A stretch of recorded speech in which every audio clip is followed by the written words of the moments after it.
A hotel lounge in Kyoto, late afternoon. Soft amber light falls across a low table where two women sit with tea going cold between them. One of them, a design consultant nearing 60, watches a stranger cross the room. Nothing remarkable in her stride, nothing loud in her dress, and yet every head near the entrance turns, just slightly, just once. The consultant will spend the next 3 years trying to understand what she saw in that half-second glance. She was not looking at beauty. She had seen beautiful women all her life, in every city, in every kind of light.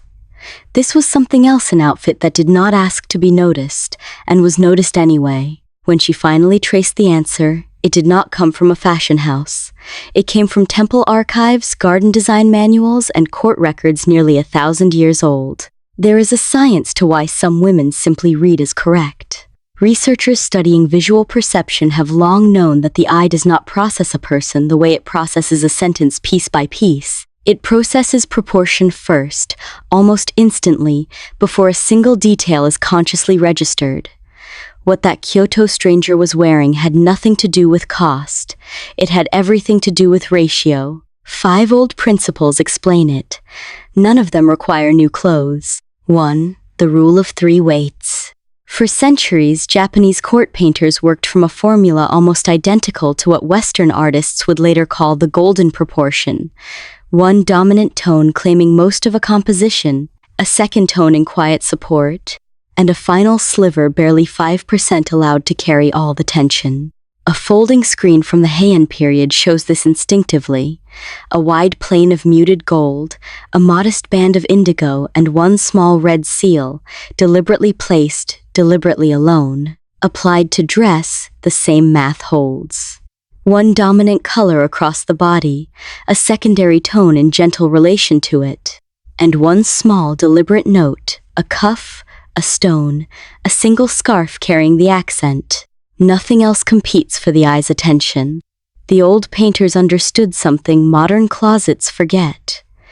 Restraint is not the absence of expression, it is the concentration of it.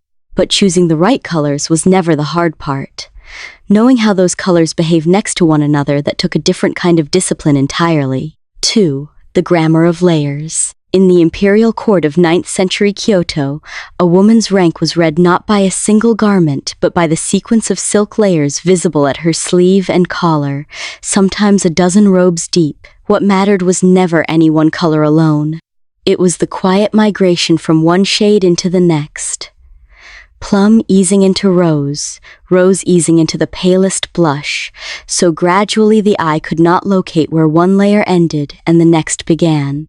A cardigan over a blouse, a scarf against a coat. Most women choose each piece on its own merits and hope the combination resolves itself. The court seamstresses worked backward, never selecting a color without first asking what it would look like beside its neighbor.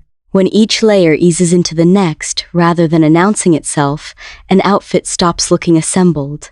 It starts looking inevitable. Even with the palette resolved, something else was still working against her, a decision made not in color, but in shape. 3 volume in 1 room only. A tailor once explained it to me this way. Imagine a house where every room is furnished to the ceiling. Nothing breathes.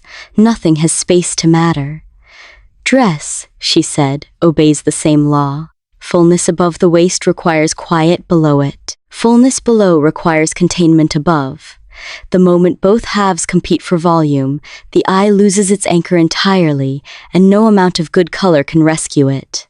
This single adjustment, choosing one zone to hold volume and letting the other rest, resolves more wardrobe confusion than any other single decision a woman can make before leaving the house.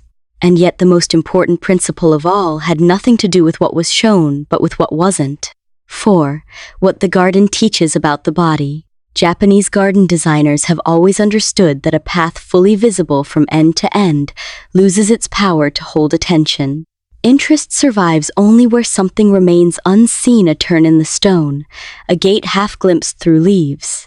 The same logic governs traditional dress. A sleeve that reveals the wrist while the arm stays covered, a collar that suggests the throat without exposing the chest. For a woman past 60, this principle carries a particular kind of dignity. The body is neither hidden away nor placed fully on display. It is presented on its own terms, with one point of quiet reveal and everything else held in reserve. That single choice changes an outfit's entire emotional register, from passive to deliberate. 5. Weight, not space. The final correction is the quietest and the most easily missed. The eye does not measure color by how much fabric it covers. It measures color by depth, by saturation, by how much light it absorbs or returns. A narrow band of charcoal can outweigh an entire coat of pale linen. A woman can follow every ratio precisely and still watch an outfit tip out of balance because she measured space when she should have measured weight. Back in that Kyoto lounge, the stranger crossing the room had never studied any of this by name. She had simply lived long enough and paid close enough attention that the principles had become instinct rather than instruction. That is, in the end, what elegance has always been: not a collection of rules memorized, but a way of seeing so complete it no longer needs to be thought about at all. Some things, once noticed, can never again be unseen.